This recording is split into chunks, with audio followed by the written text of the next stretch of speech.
документальное художество.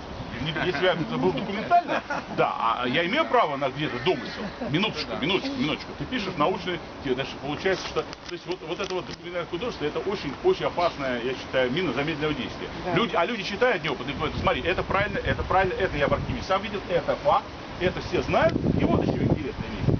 А это, значит, если каком-то правильно, и это правильно. А он сочинил какую-то легенду там, это самое. А потом говорит, а я что, не имею права? Вот у меня написано документально, художественное произведение. А это как раз художественный вымысел. Так вот, как понять, где вымысел? Совершенно правы. Но он об Ахрамовиче, он пишет только несколько строк. Да.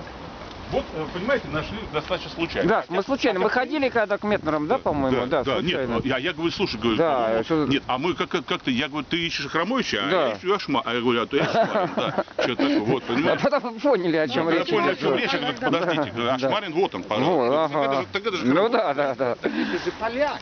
Да. Этот участок католический. Значит, смотрите, у нас католические участки были вот с востока, с юга. Значит, там дальше лютеранские идут, то есть католические участки оказались посередине. Значит, лютеранские были север и юг, а католические центр и восток. Вот так где-то. Мы вот находимся примерно в центре.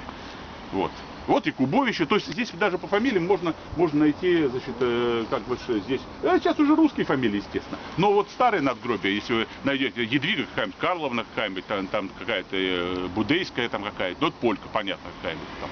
Вот, или какая-то там Сангвилла какой-то, Довгвилла, вот эти вот такие фамилии старые польские. Ну пойдем.